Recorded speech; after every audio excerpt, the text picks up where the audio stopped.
Yeah, thanks for everybody showing up. We heard we were competing with at least 20 other events on campus, and so this is an amazing turnout. We had to go get extra chairs, so that's very flattering. Thanks for being here. Everybody else, we'd like to thank all the fantastic volunteers that came out to help us out to make this project possible. And then especially we'd like to thank these guys. Spike and Pablo. Thanks again for having us out here. It's been wonderful to develop the relationship with them over the past couple of years, and just to finally get the opportunity to come out here and share something with the rest of you guys. Spike and Pablo.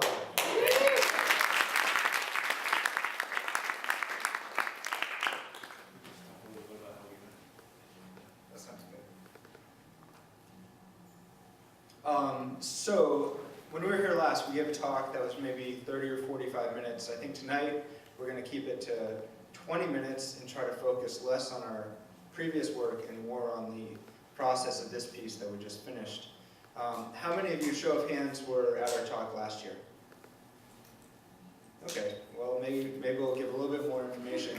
Then that's actually great. That's kind of amazing that we have people that are interested in our work that we don't already know. So my name is Wade Kavanaugh. I was born in Portland, Maine in 1979, and I grew up in Maine. And I actually just found out that someone I went to high school with went through this program. So that was really exciting for me to have this project come full circle. This piece is called Benchmark. We're gonna speed through some of our previous work. This piece is called Benchmark. It's 2007 in a raw factory space up in Maine. And essentially what it is a one sheetrock wall that's being slowly tilting and turning through a gallery space and readjusted to the viewer's eye level. You can see here how this kind of imaginary floor plane lines up with the viewer's eyes. So I just wanted to interject that I just want to mention that Wade and I we're a collaborative art team, but we also make and have made work on our own for the past almost like 8 years, I suppose.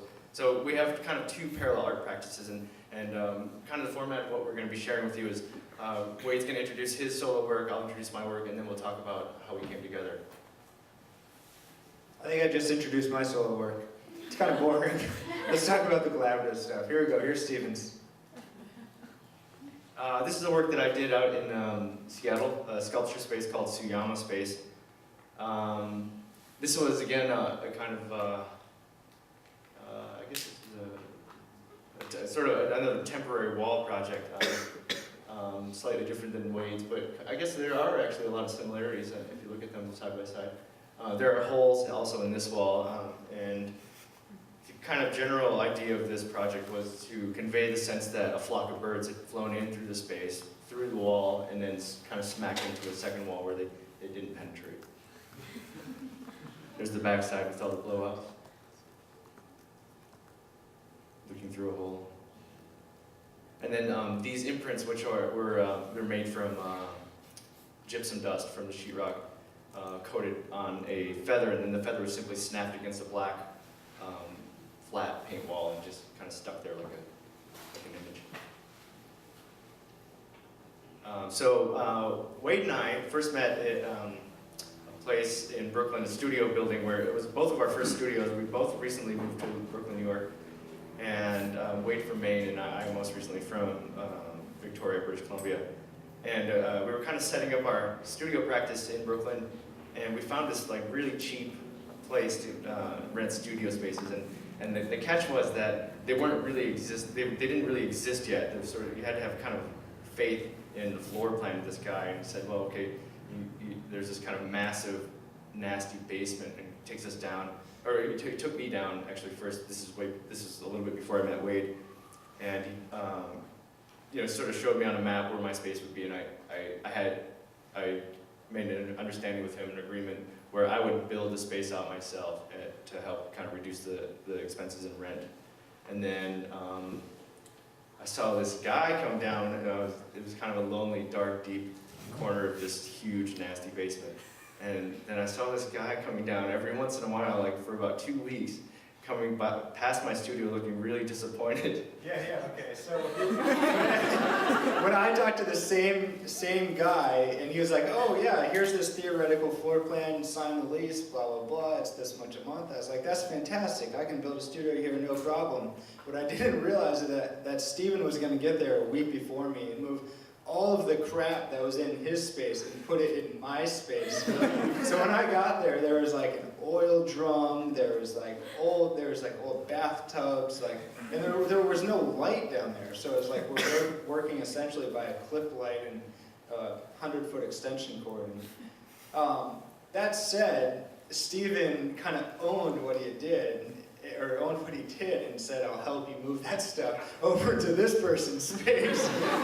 And so we moved everything out of my space into that person's space, and I really didn't know how to build anything. You know, I went to college and I studied economics, and I was like, I took a bunch of art classes, but it's not like I knew how to use tools. And so Stephen was there, and he was really helpful, like, helped me get my bearings, like, oh, this is a level, this is going to help you put your walls up, things like that.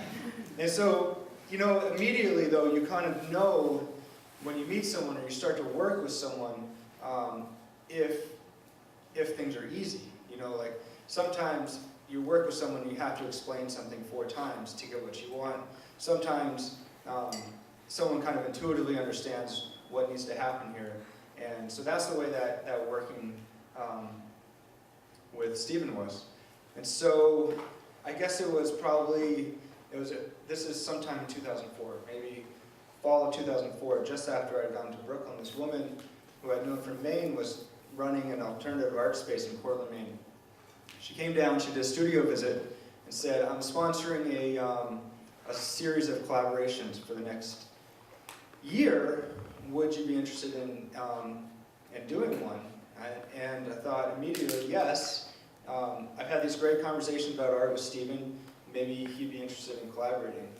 So at the time, Stephen was a painter, and Stephen was a West Coast painter, so it was very much like, if you talk to him for more than 30 seconds about painting, he's going to say that he's engaged with the viewer, or the viewer is always active. Like, whatever he's making on the picture plane is to engage the viewer in the active, I'm going to repeat my word, active looking. Yeah. Anyways, in that process, and so it was very sculptural. Like, the way that he talked about painting was very much sculptural. Like, it was more, it's like, this object is an object that's sitting in a space, but that whole space is considered in how this painting is made. And so for me, I was the sculptures that we were making were kind of these iterations or recreations of landscapes based on these graphs of my movement. So I was very much keyed into how a viewer was moving through a space and how that was affecting their creation of their perception of that space. And so we'll show you pictures of this first project. This is, finish your talk. And so, well, Wade and I are both, I guess in the same way we have tried to build our art practices in a way that we can kind of work as little as possible for somebody else and maximize our time in the studio. And so at this time I actually had a full-time job, so that wasn't really what was going on then, but I worked at a frame shop, and so while Wade and I were kind of brainstorming about what kind of materials we could use, I hadn't seen the space at all. This is the map room in Portland, Maine, and I'd never been to Maine, and so it was kind of a big adventure for me to go up there, but you didn't have a car then, right? Yeah. So Wade moves to the city, and he sells his car, and then we get a show up in Maine, and so like we have 30 seconds later. that quickly. And so just in brainstorming, I came up with this this brown craft paper that I use quite a bit in wrapping packages or frame pictures and things like that, or backings and stuff like that. And I thought, oh, this is a really economical material. So we had a small budget that we came up with, and we just spent the entire lot on, I don't know, was it like 5? How many rolls of paper was it? Yeah, but I want to interject that the foundation, I meant to close this loop before, but I'm tired. So the fundamental idea here was that Stephen wanted to engage the viewer in moving beyond this space, whatever this space was, and I wanted to engage the viewer's body in the way that they move through it. And so we went through maybe like 30 or 40 different ideas, and this is kind of a strange outcome. But essentially this gallery was perched in the side of a hill, half buried in earth, and then the other half was connected to this old mill building by a series of catwalks. And so the idea was to make a continuation of the landscape through the space as if the viewer were walking into this cube of removed earth, so that they were connected more to the landscape that they were a part of. I just want to note that we did this project in, I guess it was 2 weekends, taking this 8-hour bus ride up to Maine, just because we were both working in Brooklyn, and carried these rolls of paper on the Chinatown bus, which is scary in itself. Here's another installation shot. That's Anna's studio, the woman who was curating the space. She kind of had this is a good lesson for artists, she had this like ante-room to her studio, and it was like, there's nobody using this space, so she asked her landlord, can I start a gallery there? And the landlord said yes. And so she had this great gallery for about 5 years, creating these really amazing projects, and all for nothing, so file that one away. Most capitalists would have made a store or something. Another view here. Got a couple more views. Detail. If you ever see anything that looks like this in an anthropology store, we didn't make it. And actually some of this paper, I think one common question that we get is, well, what do you do with all, first one is, where do you get all the paper? And then the second one is, what do you do with all the paper when you're done? And it used to be that, and we still try to, if we can, try to recycle the paper into a new project. And so that's, half of this paper came from actually from the Striped Canary project. And so then when we packed it up, it looked like this.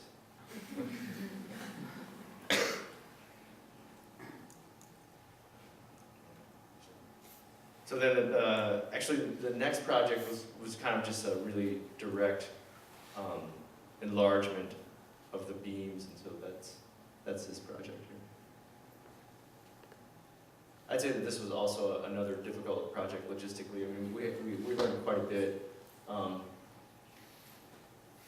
We were trying to anchor into points that were, I guess they were maybe 25 to 30 feet above the ground in a scissor lift. It was the first time either of us had been in a scissor lift, and then we didn't really know that you weren't supposed to be on ladders inside of the scissor lift when you're at 30 feet, so until people were yelling at us. And you know, we were setting lag anchors and stuff like that. A couple of details.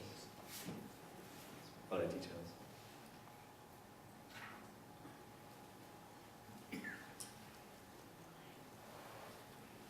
I can't remember how, maybe a year span, but at that point, I think we were just writing lots and lots of proposals. So as architects or artists, that's something that should become commonplace. And that's the other thing about this process, is like you have to have a bunch of ideas, and you never know which one is going to be realized, because you never know, who you're going to meet, or who you're going to be lucky enough to get, funding from. Or so one of the projects that did come through was this proposal in Minneapolis to take this earth room, which we were very comfortable and acquainted with making, and to tie it more to the geologic history of the site.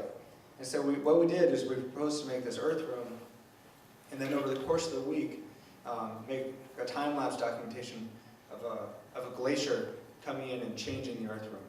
So we're interested mostly in moving away from this idea of a static environment for the viewer to a, well, I'm not sure, because it's still read as a static environment, but it was something that had a record of activity that the viewer could, had a sense of the timeline of the work. So here we go. This is the finished product. This is after the snow had come in. We have a video of this, but it's not queued up. This is all butcher paper. But there is an arbiter, as you know, which, we're scavengers, so we went through the basement of this factory and found all these like fruit baskets and weird pallets and things like that, and just slowly, progressively assembled them. I think one thing that's kind of interesting and important maybe to mention about this particular work is that it's a point where I think we wanted to kind of push our practice in a way. I mean, as it was developing into a practice, we wanted to kind of create works that were more dynamic in a way that they sort of engaged a timeline. And so that's how we came up with this piece, which is kind of interesting because we built the sculpture in service of the time-lapse video, which I can show you at the end actually on YouTube. So this piece was built systematically in a way that, we had the brown room, and then we started from the back and progressively built the front of the glacier forward as it took over the space, and we documented it with time-lapse, and it's sort of a kind of do-it-yourself look, kind of chunky time-lapse. Again, I can show you at the end of the talk.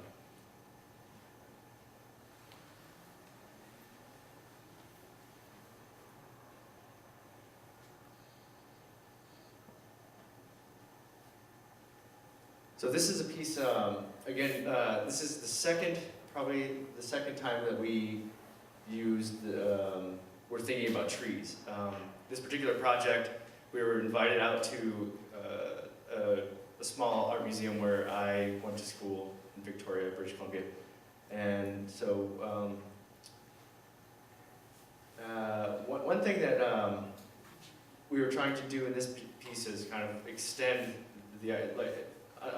different than the macro piece where we tried to extend the viewer's imagination beyond the horizontal planes or the vertical walls of the space, but in a horizontal way. In this particular piece, we wanted to extend the viewer's imagination vertically through the ceiling. So we built the inside of a tree, and this is a gray. We chose the color of this paper based on this idea that we've been thinking about how the landscape or how an environment can inform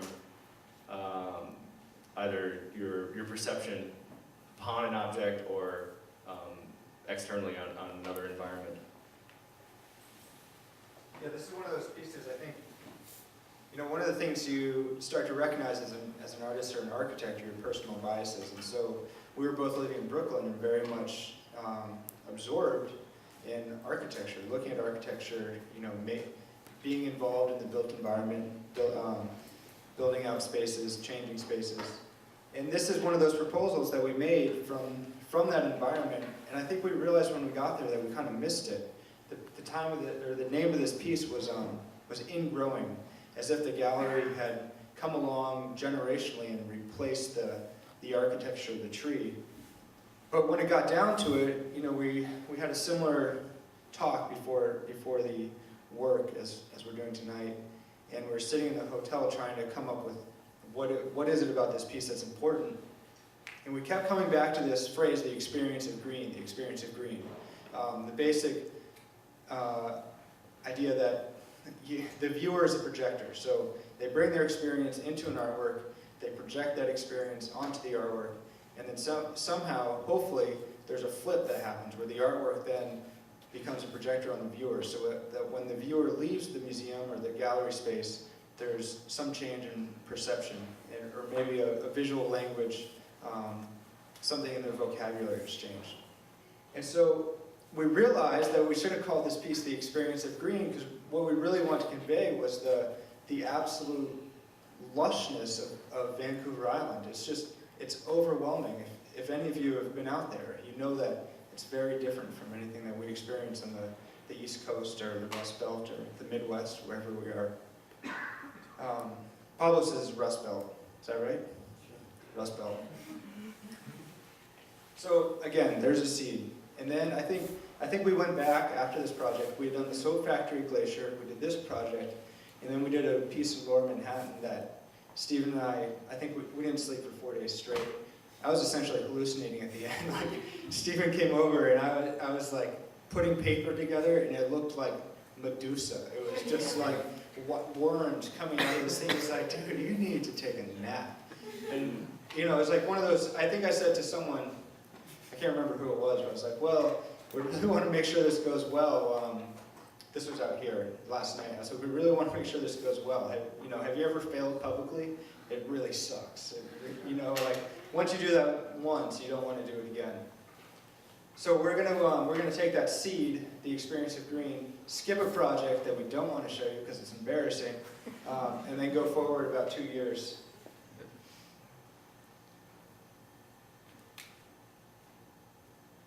To red trees. This piece was done in 2008 at a nonprofit art gallery in Dumbo, Brooklyn. It's called the 2009. Oh, in 2009. The piece is called The Experience of Green. It was at the Dumbo Art Center. And this is where, this is the project that we wanted to make on Vancouver Island. And it probably wouldn't have made as much sense, actually. This was it was an open call for exhibitions, and I think the space was kind of changing the programming, and we sent, I think, a single paragraph, right? It wasn't any more than that. 3 sentences. A 3-sentence proposal, which I don't remember word for word, but essentially we wanted to create an environment of opposites. And this particular neighborhood, was kind of in transition, kind of gentrification transition, but also is very urban. It's formerly an old industrial area, cobblestone streets, very beautiful in that way, and all stone and concrete. There are these 2 massive bridges that come together at this point. The Manhattan Bridge and the Brooklyn Bridge both land in this particular neighborhood in Brooklyn. And so we wanted to create an environment that was lush, quiet, and we wanted to, again, try to work with that notion of the viewer as projector. And so we wanted to create an all-encompassing environment where you'd be absorbed in this color red, because we thought that it might kind of key your perception into any little piece of green, perhaps even like an Andes chocolate wrapper on the ground that might be green, or like a dead, whatever, or maybe small little sprigs of green that kind of pop up through the cobblestones. But we just really wanted to heighten the viewer's sense of green when they left the gallery. And so we built this entire old-growth forest of red trees.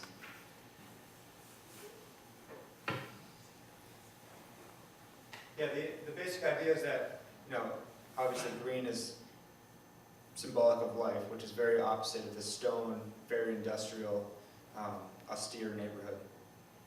So some of these trees were kind of rooms within a room.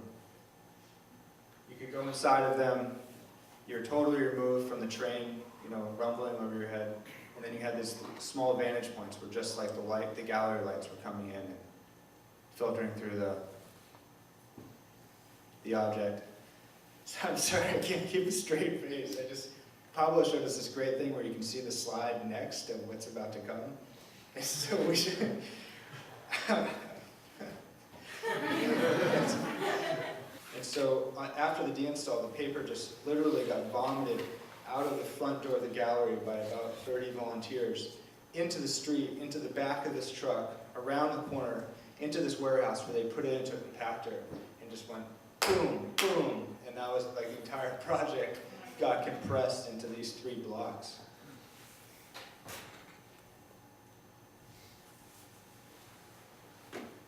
So this next project was I think kind of a huge logistical jump for me and Wade. And so we kind of learned a lot about what we can and can't do with that previous red project, because it was really huge. It was we learned a lot about kind of labor, like what kind of help we would really need. We sort of had to let go of a lot of authorship, our antiquated ideas of authorship, and allowing kind of the hand of other people to come into the work, and it definitely improved it. This next project we were invited to do at a museum in Massachusetts, northwestern Massachusetts called MassMocha, and it's a massive space. It's a massive museum, and I mean it was really kind of a dream place for us, but when we kind of were offered the dream, it was really scary. And so we went to kind of do a site visit of the place, and the one thing that kind of struck us about the space was that it was obviously so massive, but that there were these spaces that were so separate that you could miss it. I mean, you really have to spend an entire day or two in the museum to see the entire thing. And we were kind of viewing the current exhibition, and there was one space that we almost completely missed, and it was just the third level gallery. It was massive, but you still, just the way that the galleries were laid out, you might have missed it. And so we wanted to, the challenge that we kind of came up with was to somehow bridge multiple spaces. And there was this, we were initially offered one gallery, but then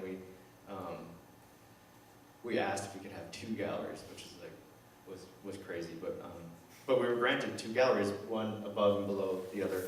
And so, again, with the logistics of this much larger piece, twice as big as anything we'd ever done, and also not in our hometown, we had to, pre-produce work and materials and bring it up there. And so this is the first time that we really started working with a model, which is something that you guys are all very familiar with, those of you who are architect students. But for us, I know it doesn't really look like a model like you guys know, but this to us was a working model. It was a way for us to kind of envision how the work would look in the space and how we hope to bridge the space. It's just gator board and the craft paper, same paper that we have out here. It was a big logistical jump for us, though, because we've been working these nonprofit spaces and friends galleries who were like, "Oh yeah, come in, make it a studio, do your thing," and then all of a sudden, we had people saying, "Where is this going to be? How are we going to access, the fire door? How are we going to do this? How are we going to do that?" And we're like, we have no idea. And so we really did have to kind of step up our organization, and as you know, models can help you do that. So going from the model to the actual object, these are These are trees, the similar trees to the experience of green, except ramped up, fully executed. And so these are about 30 feet tall. The space is, I don't know, I think it's 40 by 30 or something like that. With the crest of the ceiling is about 30 feet.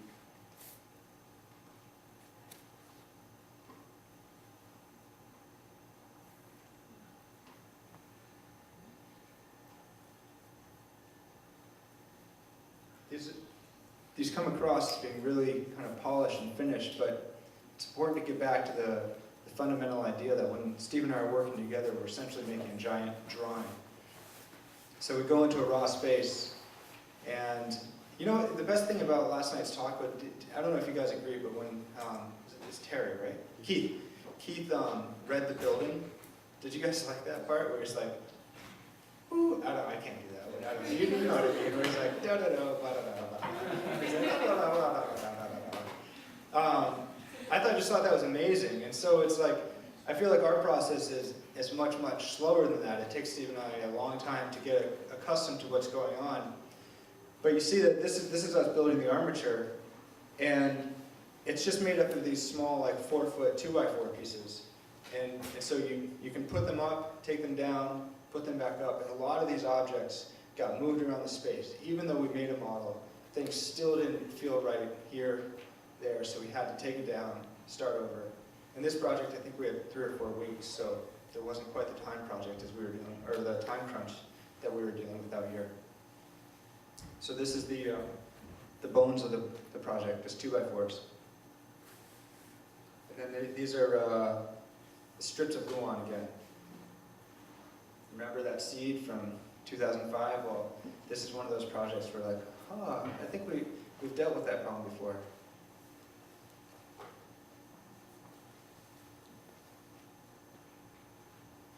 So I think we're at about 30 minutes, and so we're going to talk briefly about the logistics behind this this project, and take questions as we talk about it. How's that sound? Yes. Good. So we started. I guess we were here last spring, and Pablo and Spike asked us if we wanted to be a part of the Wats On Festival, and at first we were really hesitant because of that beautiful space out there. One, it was beautiful. We didn't want to screw it up. Two, it was stone. And as you see, like, we're used to this type of environment. Sheetrock walls, wood floors, wood ceiling. You know, throw a nail in here, sink a screw there, change the armature, buff out scratches on the floor. You know, very much a malleable space. That space out there is not at all malleable. We're really scared by it.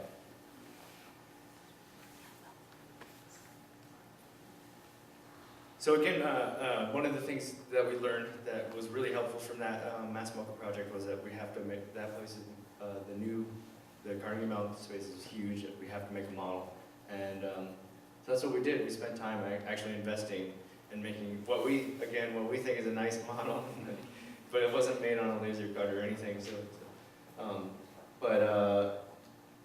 and so I think that's was a huge step for us. And I think one thing that happens to us often, I mean, in every one of these projects you've seen, is that we arrive with this idea, and so in this case, we actually had a model to remind us of the idea we had, and then we get here, and then we want to change it. It's a lot like drawing. I mean, working with Wade and working in my solo practice are quite different in a way that I think when I'm working with Wade or collaboratively, there's a lot of give and take, and so it's a lot like drawing, and there's a lot of changes. We build something and then completely take it down. In that Mass MoCA project, we built at least twice, and so the model helps us also to try some of those things before we actually take everything down and then are sorry about doing it. So this was, I think we really started in earnest thinking about this project sometime early last fall, and so this is where we were at last fall. See, oh yeah. I can see it, you can't see it, but there's Spike and Pablo. Tinfoil.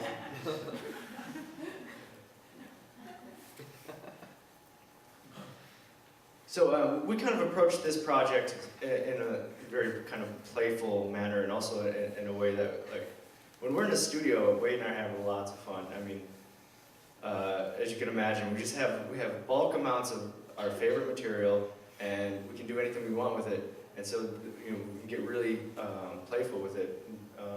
So that's kind of the way we wanted to approach this project. And so we're just going to show you a few images of how we got to that out there. I mean, there were a number of steps, but we'll just show you a couple of those. This is a photo of Wade's beautiful studio up in Maine. He's been renovating this over the last couple of years. It's beautiful, well-lit, daylight space. A lot of you have been wondering about how we twist the paper, and when you ask if we twist it by hand, yes, of course we twist it by hand. There's a drill in my hand, and I twist it backwards. So this is the view that you get if you're me and you're actually working, and then this is the view that you get of me looking at Wade, and he's just holding the other side. So it's a kind of a two-person job. One person holds one end, and then we have to do kind of like a stretch. So, and that would, no matter if you have a drill or not, just hours and hours of standing there drilling and listening to NPR.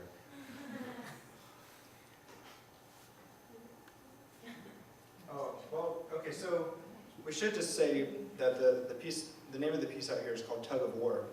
And so given the setting of being in an architecture and art school, we wanted to do something that was relatively formally driven.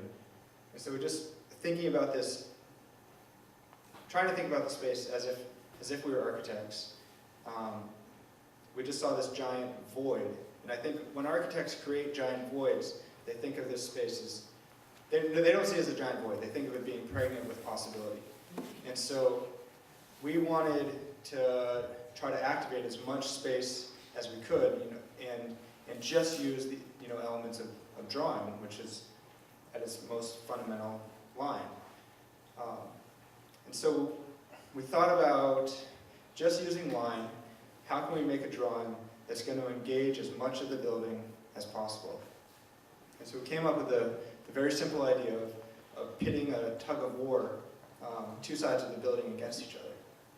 And so what was interesting about the back and forth, I think, as the project developed is that these guys have an overwhelming, I don't know, they just have a lot of experience. They're like, well, how do you know that the paper is going to be able to do that? And for us, we're like, well, we want to find out. That's why we're doing it. But so, sooner or later we had to prove that we actually knew what's going on. So I was working at this school up in Maine over the winter, and this is this kid, Caleb Clark. He's an 8th grader, even though he's gigantic. And so Caleb helped me string some of this rope from one end of the field house to the other, which just so happens to be at about 150 feet, which is very close to what we're dealing with out here. So that was check one. Okay, the paper can do this. That was good to know. The second big question was, okay, since we can't attach to anything, what are we going to do with the ends of the paper? We can't drill into any of the stones, so we kind of had this brainstorm of making these anchors. So we thought we'd just imagine this rope going into all of the classrooms and pulling out objects and wrapping them like a spider would, and then pulling them against the elements of the architecture, and those would be the anchors of the work.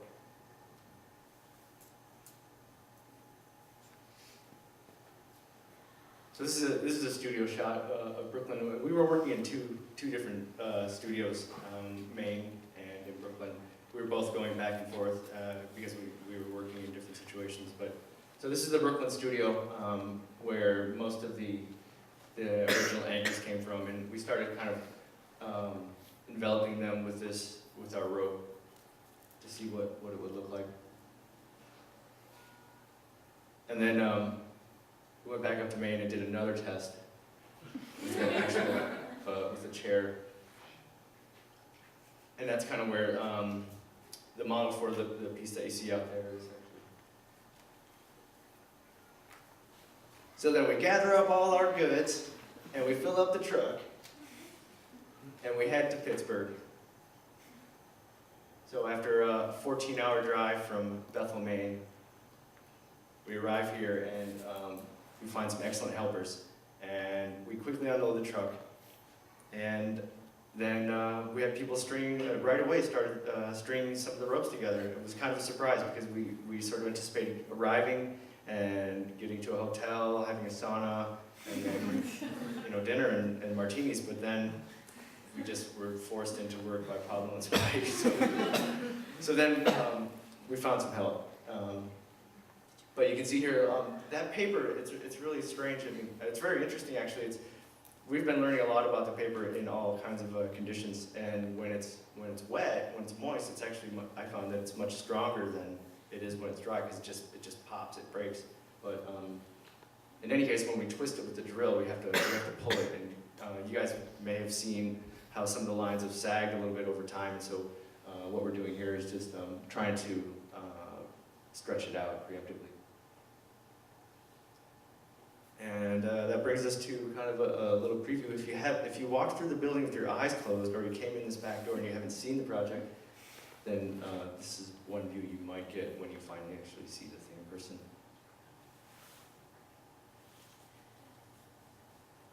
So with that slide, we can just kind of leave it open for questions. I mean, if you guys have anything you want to ask about the process. Some of you were here and helped us with it. Again, thank you very much for all your time and your calories.